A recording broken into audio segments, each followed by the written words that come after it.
I had to wait 2 years from that first year of making wine to have wine to be able to sell. So there was a long process of getting this all going. Since I'm doing natural wine, I'm trying to do as little as possible to the wine and leave the flavors of the wine up to those natural processes. So I'm trying to do low intervention winemaking and not add anything to it. Most of my sales are at farmers markets, which are like a great incubator for small businesses. Bitcoin sales are not a huge part of my business, but they're the thing that gives me energy to do all the stuff that I don't like because it's so fun for me to do Bitcoin sales. If a customer pays me in Bitcoin, they're paying me their hard-earned sats, a real money that they actually value into the future, and they're willing to spend it on my product. That's awesome. Welcome to the third episode of Stacking Sats, my new series devoted to sharing the stories of real people using Bitcoin products and services to stack sats. Today's episode features Ben Justman, a Colorado winemaker who has stacked over 10 million sats for selling his all-natural Peony Lane wines using Oshi and IBEX Pay. Before we get into today's episode, this show is sponsored by Voltage. Voltage is the premier provider of Bitcoin and Lightning node infrastructure. This show is also sponsored by Stackwork. Stackwork is a Lightning-powered transcription tool that takes the best of AIs and humans to create better, faster, and less expensive transcripts. You can learn more about Voltage and Stackwork by clicking the links in the show notes. Ben, welcome to the third episode of Stacking Sats. Thank you for joining me. I cannot wait to hear about how you're stacking sats at Peony Lane Wines. But before we get into that, why don't we step back and give listeners a little bit of perspective? Tell them about your life prior to Bitcoin. Hey, Kevin, thanks for having me here. Excited to chat.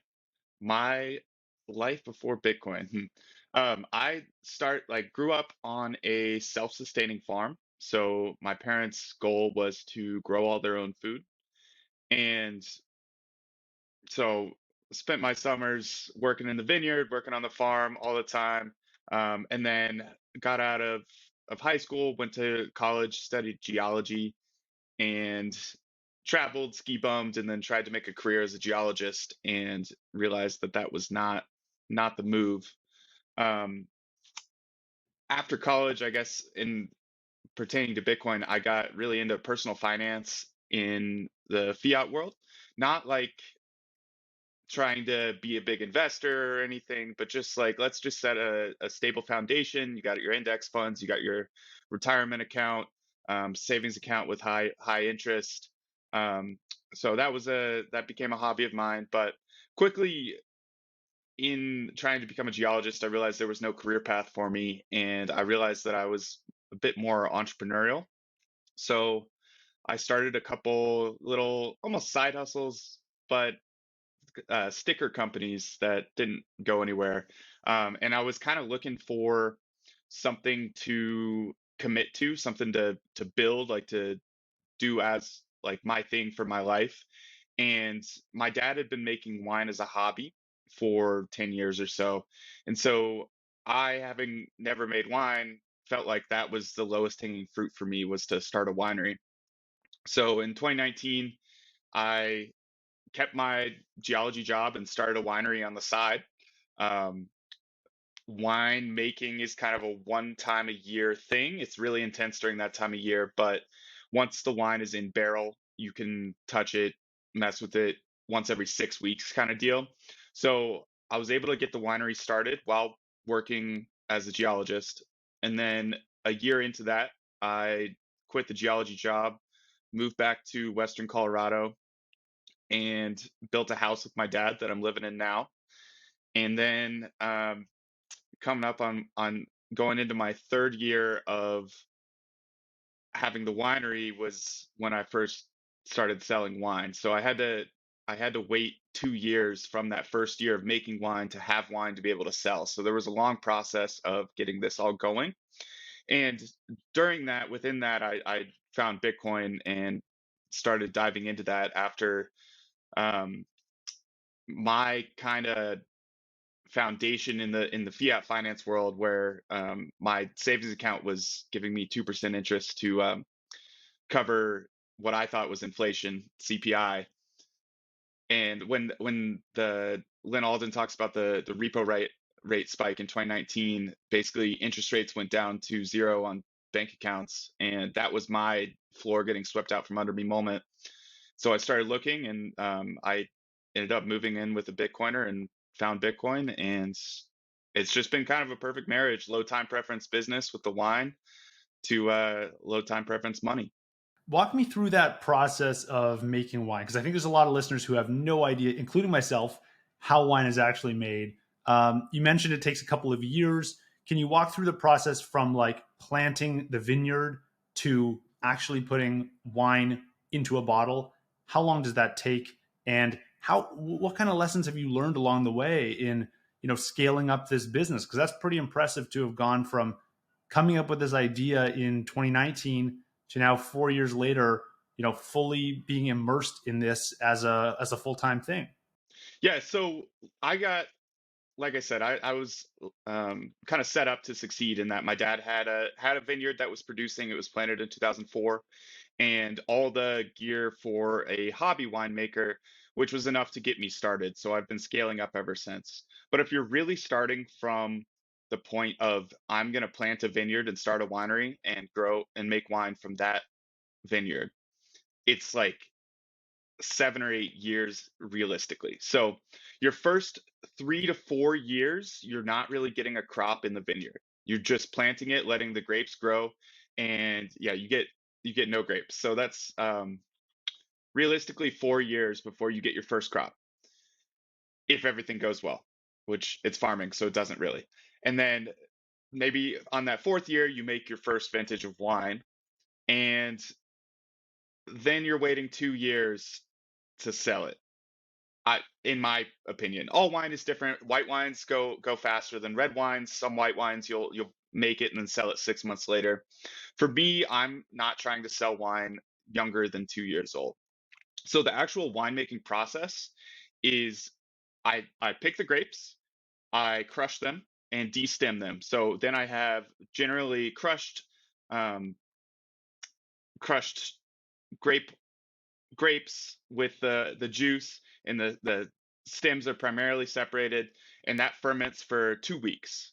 I do a natural fermentation, so the yeast that lives in my vineyard is what ferments them. I don't add anything. Most wineries will add a commercially grown or lab grown yeast. You get a bit more probably consistent product. You're more able to say like this is what's definitely going to happen.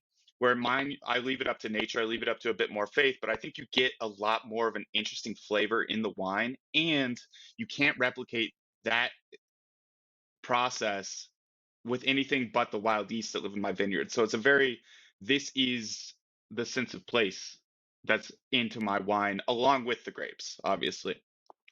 So that ferments for 2 weeks, and then I press the wine into barrels. And once it's in barrels, my life gets a lot easier. I don't have to manage it every day like I do when it's fermenting. It turns into about once every 4 to 6 weeks, I go in and I top off the barrels. And then once or twice a year, I pull all the wine off the barrel, clean out the barrel because all those dead yeast cells, a bit of like macerated grape skins settle to the bottom just to fine it to clean it out.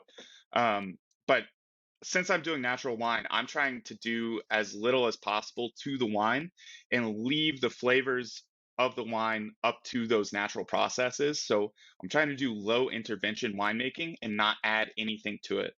A lot of people don't really understand how much is added to wine in the winemaking process. Um, most things in the world, it's someone makes them. But wine is this special product where it's like, as long as I'm kind of just a steward, like a shepherd almost, I just put it in the right spots throughout the process, the wine makes itself. I don't have to do anything, and I get a I think a better product, at least a more interesting product. And that's some magic, and it's such a unique thing. Like, I mean, there's so few beverages that are like, or so few things in the world that it's like, just literally just like put it in the right spot and everything will go its own way. And so I'm trying to leave that up to nature, and that's a fun part of wine. So I bottle it after a year in the barrel, and then I've noticed a huge change in flavor that for a full year, that getting to that second year of age, a full year in bottle. I had a wine that I thought had like a little bite to it. It wasn't quite up to my levels of expectations, and that bite just disappeared over time. So wine just like we all hear wine gets better with age, right? But this was a visceral experience. I'm trying this wine, the exact same wine, every single week, and it got so much better, specifically right around 2 years. So that is just like a test case of like, look, I need to be at a spot where I have wine that is 2 years old before I sell it. Because if you buy a bottle of wine and you don't like it, you're not buying another one to be like, oh, well, is it good in 2 years? You're just never going to buy it again. So if the product keeps getting better with age, you got to find a spot where it's like, okay, cool. This is the initial point. I know it'll get better, but we got to sell it at some point. And so that it makes it hard to start the winery, obviously, because at a certain point, you got to start selling wine. And if you sell out and you have that next vintage, it's already in bottle, it's already all labeled, you could start selling it, but you really want to wait for 2 years. So there's a lot of patience involved, a lot of just taking your time, and really the focus is a good product, and that's all that matters.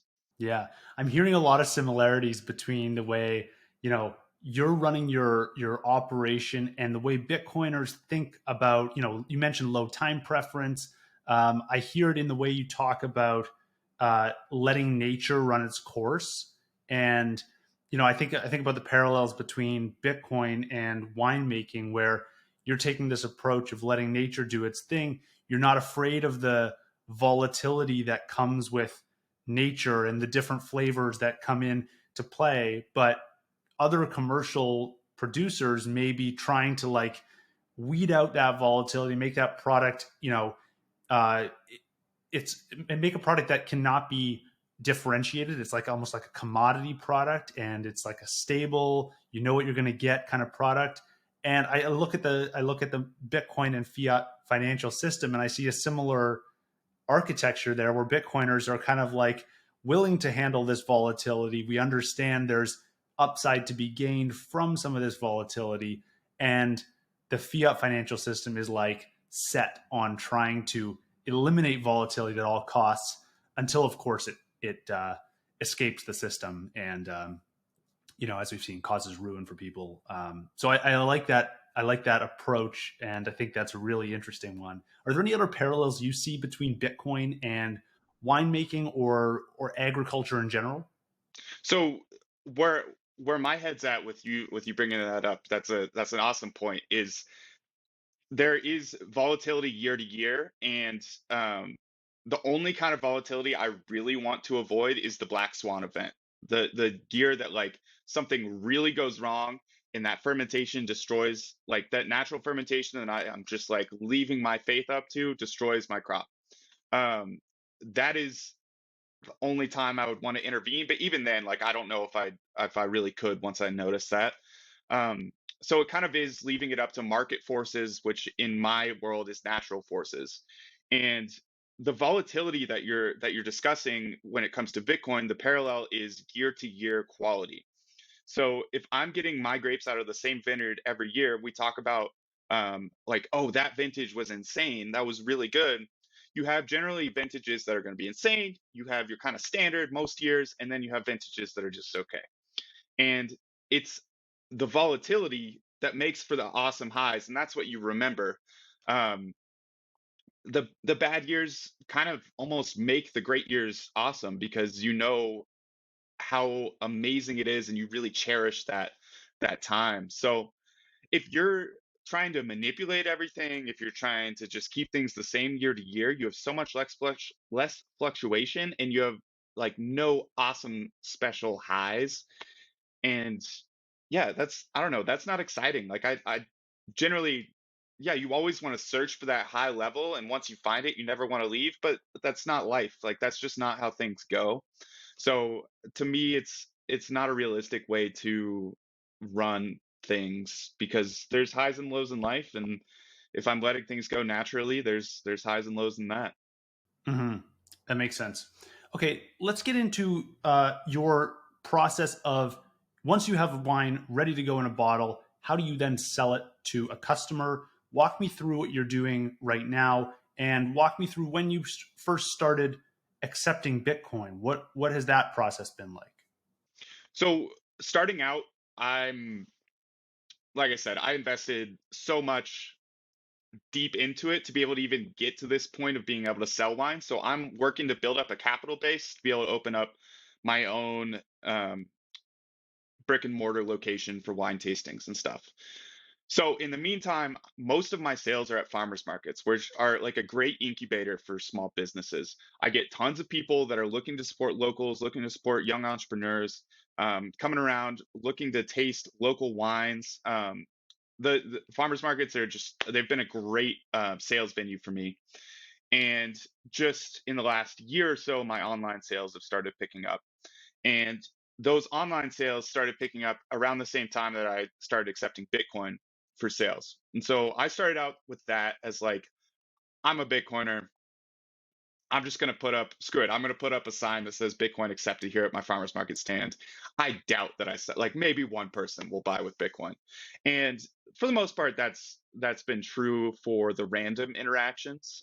People do like know who I am. They come out and they seek me out to buy wine with Bitcoin in person if they're in the area for sure. But for the most part, I was like, look, I'm not going to make sales with this. So I just want to be a touch point. I want to be that successful business, that farmer that is like, look, Bitcoin is a positive thing for the world. Associate it with me, not with crime, not with all this other stuff that you're fed. So mostly I got like two girls walking down the street and like nudging each other and be like, "Oh my God, we should tell your brother. Look, he accepts Bitcoin." But every once in a while, a random person walks up and is like, "You accept Bitcoin?" Like, yeah, I'm a Bitcoiner. They're like, "Oh my God, this is amazing!" It's just like we're both fired up. It's a really amazing interaction, and it kind of lightens, like, gives me energy for the rest of the day. So honestly, like Bitcoin sales are not a huge part of my business, but they're the thing that gives me energy to do all the stuff that I don't like because it's so fun for me to do Bitcoin sales. And so Bitcoiners are disparate. And so being able to accept Bitcoin for online sales was super big for me. So I partnered with Oshi, a online Bitcoin marketplace, and you can buy my wine for Bitcoin there. Unfortunately, I'm dealing with issues. There's compliance companies that I use for selling wine across state lines because I don't have the resources to get 50 liquor licenses or the patience to deal with that bureaucracy. So I use a partnering company. I have to pay them a percentage. Technically, I sell them the wine. They sell it to you because they have the license. And there's very little competition in that space. So as much as I beg for them to allow me to accept Bitcoin, they don't, and they're not willing to hear it. And so I'm kind of just waiting for disruption in that market, a little bit more competition to be able to accept Bitcoin directly from my site. But Oshi has been a great partner in that, and it's totally boosted my online sales, which is, I mean, it's great. I don't do any marketing. It's basically passive income for that. So So it's a bit of a mix, but mostly online right now. Can you talk about the task of accepting Bitcoin payments either on chain or Lightning? What is your makeup right now between the two? And when you think about your Bitcoin acceptance strategy over time, assuming you continue to see growth in the online space and you see more people coming up at farmers markets asking to pay in Bitcoin, what are your thoughts on where you go from here? so pretty much all Lightning transactions. It doesn't, especially for online, it doesn't really make sense to wait for the confirmation and then be like, okay, cool, your transaction went through finally, or it didn't go through. Um, it is, yeah, it's so much easier for Lightning to work. That said, wine is a bit of, it's a higher dollar product. So if you're spending $500 on wine, paying it with Lightning, I have heard people say that it they've had issues with transactions going through, rarely, but I've never had an issue with Lightning. That said, I think we're growing in that way to make those slightly larger transactions a lot easier. Yeah, it just doesn't make sense for from a commerce perspective to do on chain. Like I'll accept it if someone's at the farmers market and is like, yeah, I'll hang out for a few minutes. Um, to pay on chain, I can't really let you walk away with the wine until the confirmation's confirmed and I get the Bitcoin, you know. And at a busy market, that's not like I got 10 people trying to talk with me and taste wine. So that doesn't really work all that well. I would say right now, maybe 5% of my sales are Bitcoin. Um, in a year up from zero. So that's I guess percentage wise infinite growth. But uh, it's also, I would say most of my online sales that aren't Bitcoin are from Bitcoin people that are just looking to spend fiat. I totally understand not wanting to spend your Bitcoin if you have a taxable event there, if just you have dollars and they're losing value and Bitcoin's gaining value. Like I totally get it. To me, the intangible benefits of spending Bitcoin are way greater than the like what your accountant would say. It creates a deeper relationship. Like I said, when those people come up to me and they're like, "Hey, you're a Bitcoiner. You accept Bitcoin? Oh my God, that's so cool." That's a deeper relationship. I also feel extremely valued in my like if a customer pays me in Bitcoin, they're paying me their hard-earned sats, a real money that they actually value into the future, and they're willing to spend it on my product. That's awesome. So I feel super valued. Also, if you want Bitcoin to be accepted places, you kind of gotta spend it. Because if you set up your local store with Bitcoin accepted here and then they don't ever use that, in 3 months they're going to get rid of it or forget how to use it. So if you want to be able to spend Bitcoin places, you have to actually spend Bitcoin places.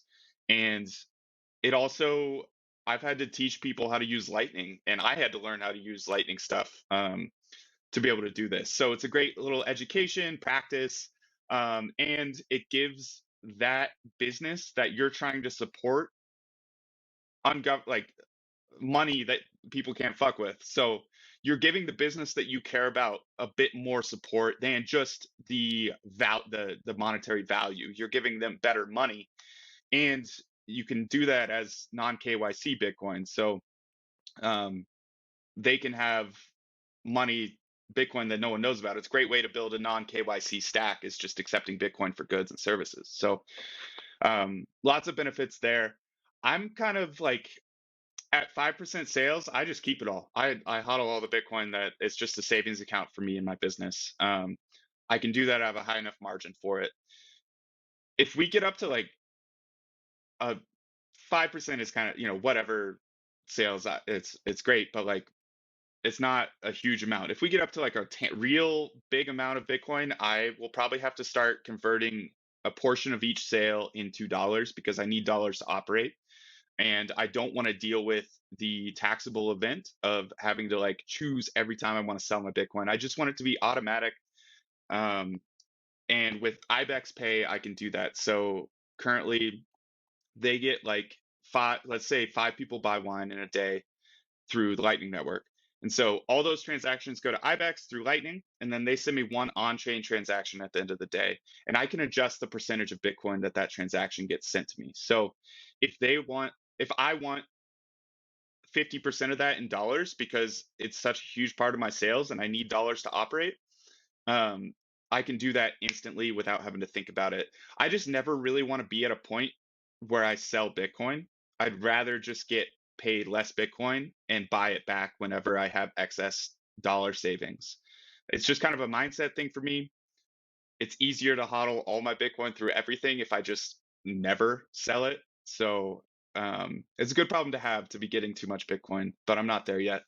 Fair enough. Yeah, that is very interesting to think about how your Bitcoin allocation in the percentage of sales that are coming in Bitcoin is going to sway that, decision about how much you keep and how much you spend, because of course everyone still today does have dollar denominated costs. Basically every business is going to run into this issue. But that's very interesting that you're using IBEX to get around that a little bit. Can you talk me through let's do a full rundown of your tools you're using today to stack sats? So you've mentioned Oshi and you've mentioned IBEX. How do those two work together? Are there any other tools involved in your online sales? And then in person, what are you using? Are you just using a Lightning wallet to accept payments, or what does your tech stack look like there? So for online, Oshi is integrated. You know, with IBEX, it's just it. I met both the IBEX people and the Oshi people the same day, so we got that all up and running, and it's been great. Like I said, there's the ability to scale when if I ever like need more dollars in those transactions, so I can scale up my Bitcoin sales and not have to worry about it. Seamless, works very well. I don't have a million Lightning transactions coming in, so all the like the one on-chain transaction is a slightly bigger UTXO, a little bit easier to manage at the end of the day.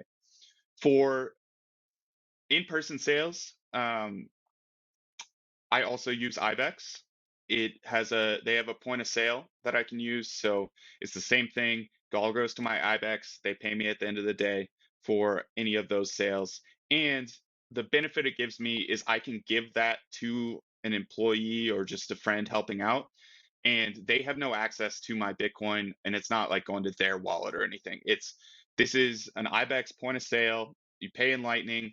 It's all there. It all goes to my IBEX account, and my employees don't have any contact with my Bitcoin. So that's super great to have. If I'm doing it, sometimes I'll send it to a wallet that I have on my phone. Just it depends, but for the most part, IBEX has just been a great partner with that. Okay, let's get into some numbers. I know you mentioned during the show, you mentioned about 5% of sales are Bitcoin. When you think about the total, sats stacked over the last year, what kind of numbers are you seeing on your side? Just to give some folks a rough guideline for if they're a merchant or if they plan to sell something, what kind of numbers they can expect.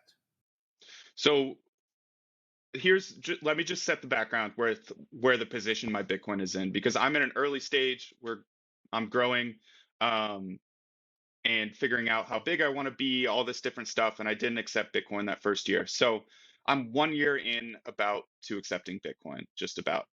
Um, my first year of sales, 2021, I sold out of all my wine and I sold $28,000 of wine. The second year of sales, which is 2022, I did $110,000 of sales. And I finally, this year coming in, I going into my big sales season, which is farmers market season, June to through September, I now, for the first time, have wine that is 2 years old to sell. So not only do I have a little bit more of a foundation in my business, but I finally have that foundation and quality of my wine for the first time in the history of my business. So I'm looking forward to a lot of growth this year. Um, yeah, so I started accepting Bitcoin when we were at like 50, $60,000, $50,000 Bitcoin.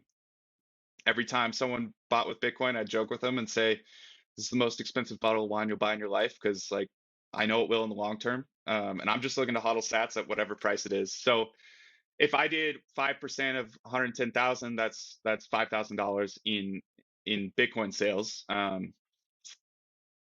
It could be close to 10. I'm kind of rough estimating here, but that number, like the Bitcoin price that I sold at, because it was all valued in dollars, it was not denominated in sats when I sold the wine, has gone from 50,000 all the way down to $15,000 Bitcoin, now up to $29,000 Bitcoin.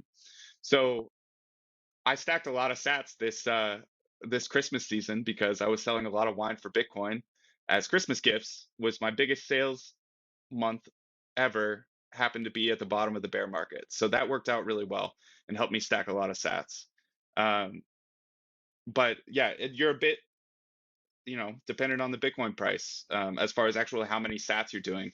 But my Bitcoin sales in dollars like at the price when the sale is done has been pretty consistent. I mean, I'm doing probably with zero marketing, like I said, probably 500 to 1,000 a month in Bitcoin sales.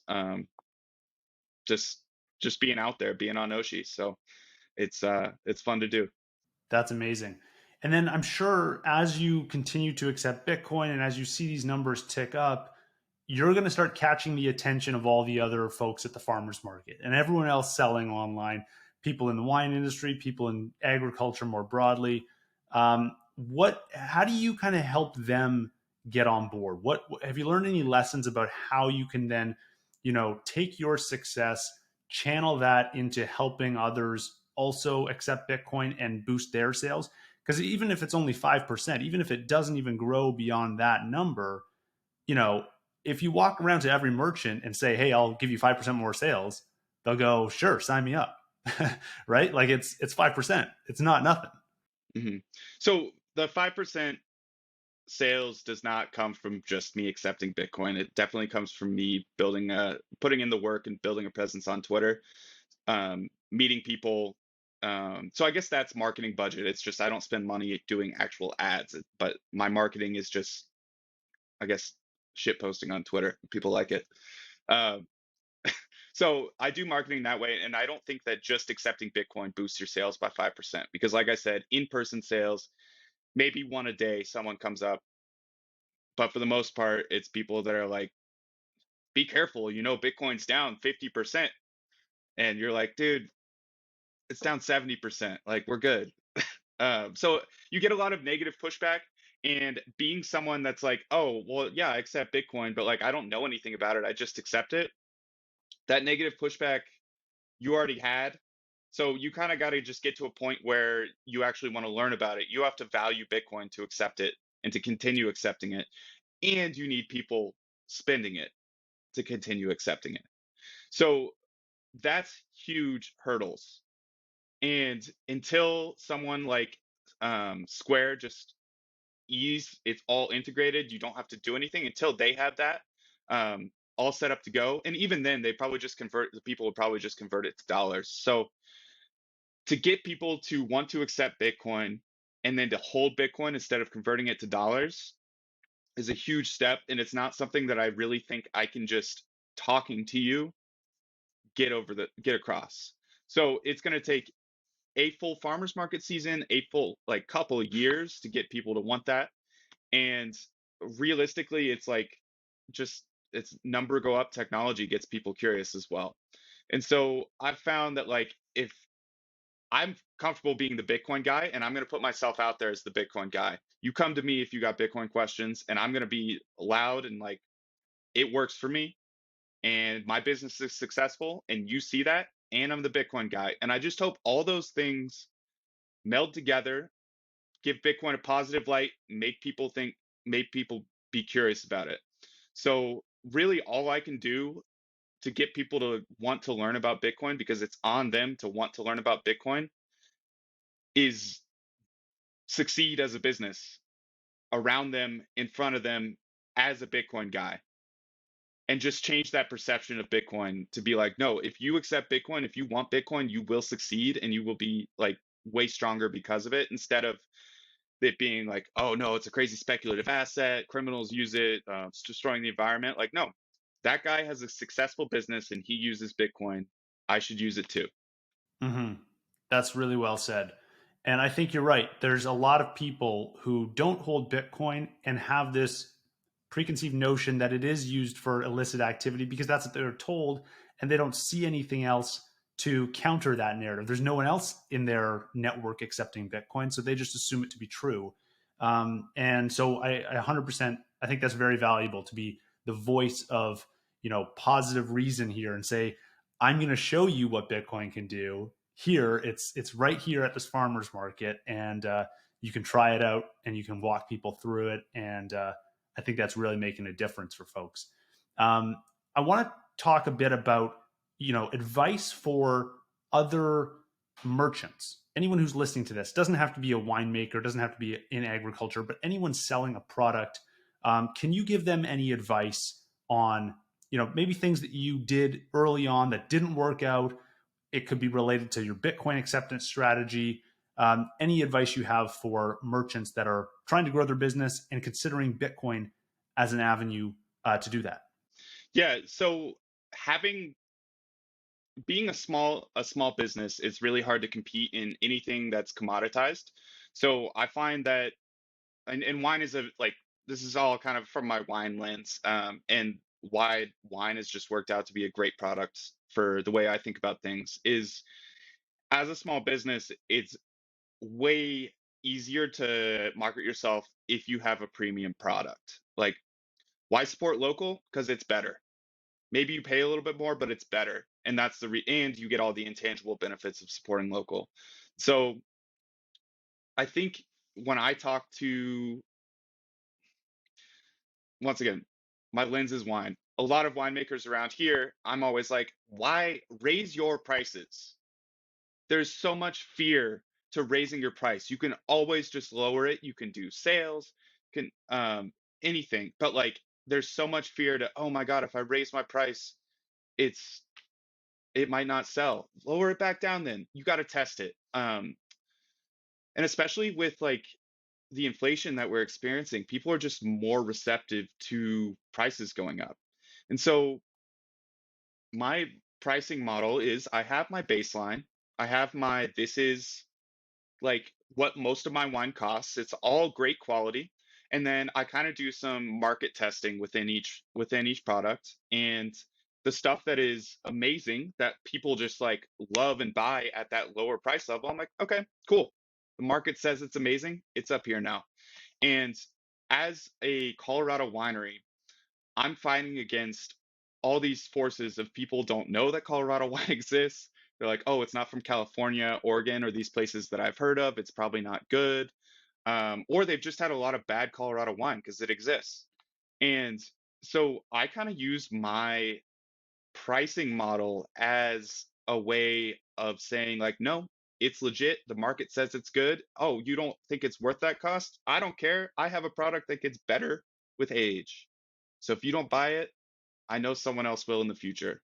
And that's why wine's the best product to have. But um, there's so much fear in having a high price. And I think having a high price, as long as you're comfortable with how much it sells, take the risk.